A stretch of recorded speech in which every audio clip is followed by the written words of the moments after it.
like how it's all dark, theatrical, all that stuff. 'Cause, we about to get into it. Y'all see the title? Watch this. Hold on, quick. Watch this.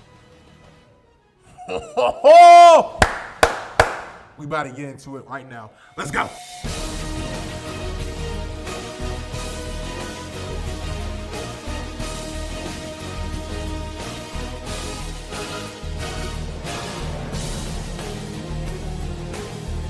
Yo, what is up, YouTube? It's your boy, the Great Patriot Head, DGP, back again with another episode of Patriot Keys, and you see the title. I've been waiting for this video.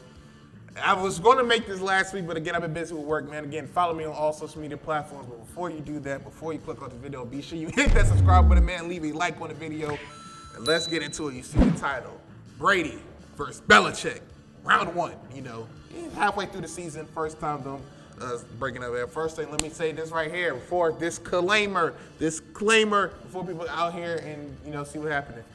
Still Patriot Station over here, still Patriot fan. However, Tampa Bay, I will support you guys once we are officially eliminated from the playoffs. I'm still gonna be watching y'all. Still been shout out to them. Shout out to the Bucks.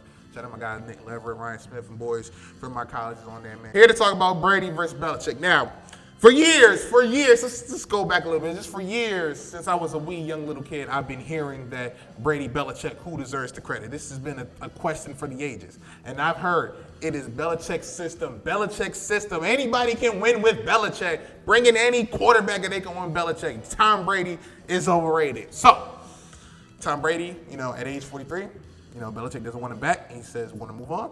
And Brady moves on, goes to Tampa Bay. Now, I said this on my podcast, which I should follow, link down below in the description, and I've said this repeatedly. This right here is going to determine who probably deserves the most credit. Both of these guys are probably, Brady's already going down as the greatest quarterback of all time. Bill Belichick is, in my estimation, he's the greatest coach of all time. Some people argue, say Don Shula, all that stuff, but to me, Bill Belichick's the greatest coach of all time. So, now we get to this right here, and as you see, I got my notes. Got notes right here, got facts, straight facts and everything. So, without further ado, let's get into this matchup, man. So, let's take a look, Brady versus Belichick, who deserves more credit. Well, first, though, before we get into that, let's go ahead and look at what they're doing this year. Tom Brady this year, 1,900 yards, 18 touchdowns, 4 interceptions on the season. The Patriots quarterbacks in total, because, Cam Newton, he had COVID and stuff, so he missed some time. Brian Hoyer was in it for half a game. Sid has been in a few halves and stuff. So, combining the total quarterbacks in total up to week 7, this right here, these are stats reflect on week 7. I want you to remember that. This is from week 7. Will this change in the future? Probably. But we'll see. Again, based off of right now. Not future, right now. Patriots, quarterbacks this year, 1,200. Let's go 1,250 yards. Only 3 passing touchdowns and 11 interceptions now. Because Cam Newton's he scrambles a lot, he uses a lot of run game. I'm going to count Cam Newton's rushing touchdowns.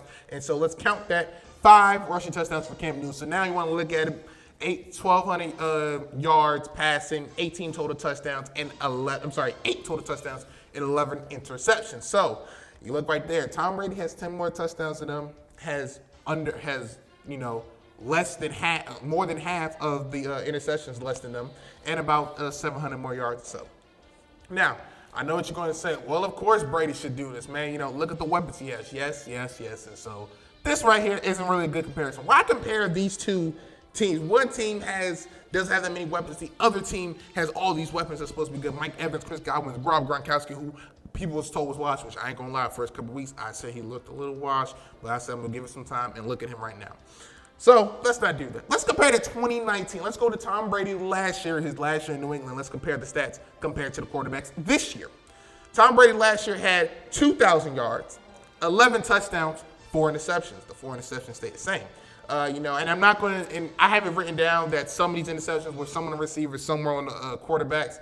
We're just going to call them interceptions as it is right now. I do know Brady's 4 interceptions, 2 of them was miscommunication, Mike Evans, and then I forgot who it was. And it wasn't Scott in the middle, it was another Bucks wide receiver. He didn't run his out route crisp, so it was easy to jump and everything. So it was 2 on the wide receiver, but let's not even do that because people say that's extra fluff. And I even have right here for the Patriots, about 2 or 3 Edelman drops came off interception. So I had that marked just to let you know, but people just care about the stats, they care about the game, so let's talk about that.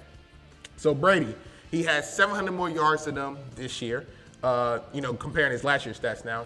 He has 3 more touchdowns, and this is including Cam Newton's rushing touchdowns, and he has 4 interceptions. So Brady last year in New England was better than the quarterbacks are right now. Let's look at the records. 7-0 last year, this year 2-4.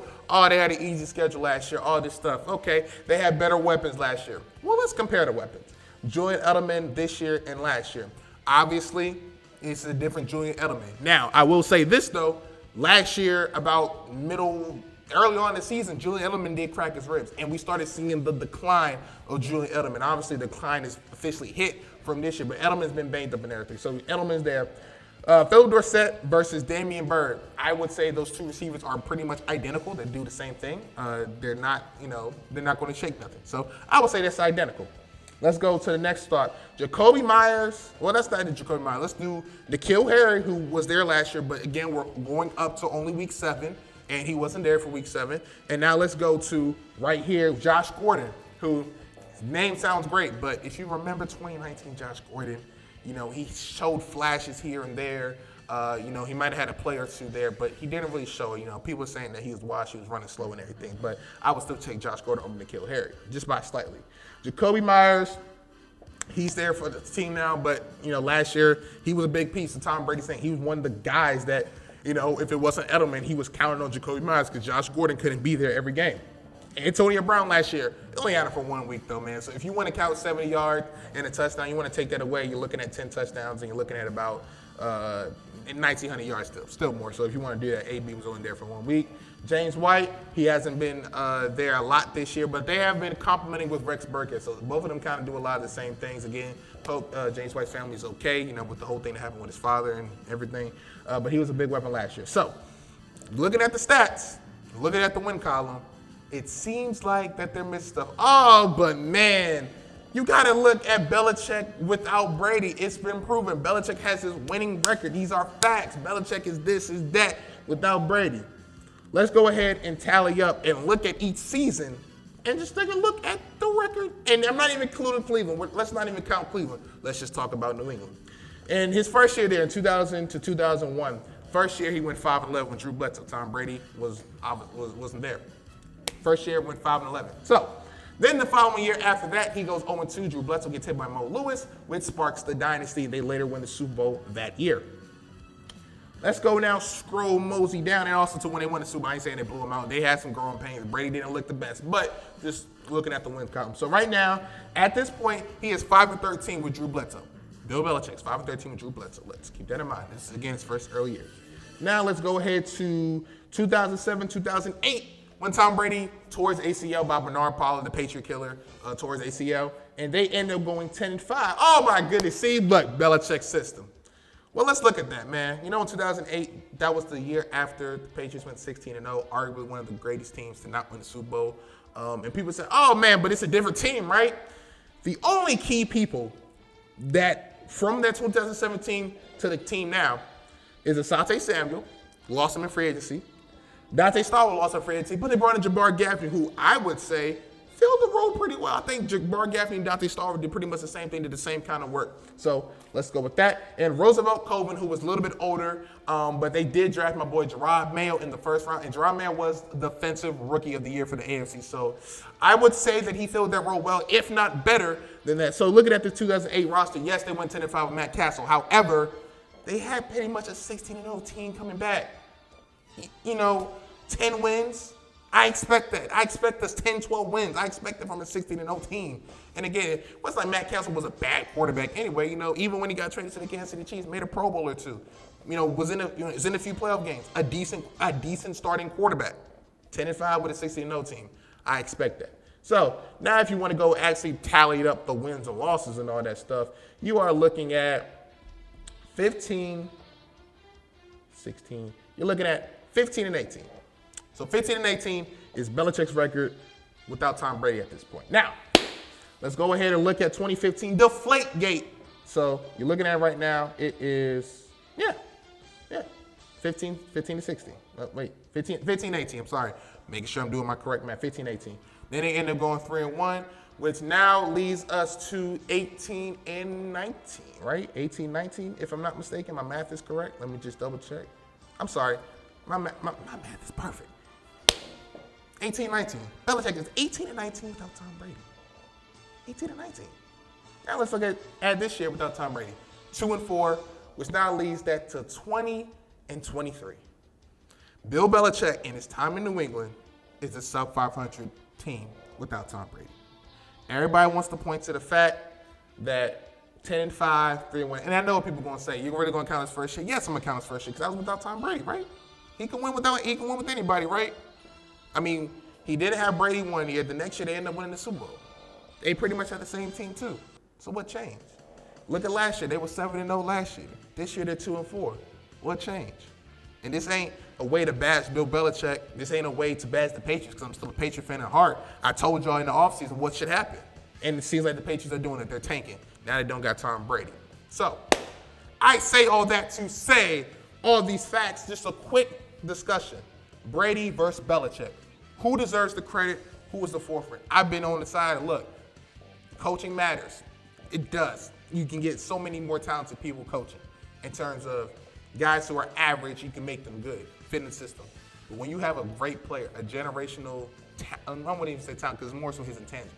When you have such a great player, a generational quarterback, the GOAT, that coaching stuff really don't matter. Look at Brady. You saw what happened in Chicago. He looked bad, yes. They didn't have their full team, yes. But they had 15 penalties. The next 2 weeks, 4 total. Even the following week, they had 0. You telling me that Bruce Arians, who they've been the most penalized team since, one of the most penalized teams since he's got to Tampa Bay? That's Tom Brady. That's him instilling the culture. The players you're seeing for the Tampa Bay Buccaneers, that's Tom Brady. Again, people wanted to say Bill Belichick is the system. Bill Belichick is the system. The system is Tom Brady. And that's all I have to say, man. Just give the man his credit. Stop discrediting him saying anybody can win Bill. And again, I love Cam Newton. I really want Cam Newton to succeed, man, because he deserves to be a starting quarterback in the NFL. Bill Belichick, he's not a bad coach. He's the GOAT coach. He's one of the best coaches of all time. But come on, y'all. This Brady hate, just stop it. Tom Brady was the reason for the Patriots' success. And that's my thoughts, man. I was a Patriots fan, man. Let me know your thoughts down below in the comment section. How do you feel? Because this debate just started this year.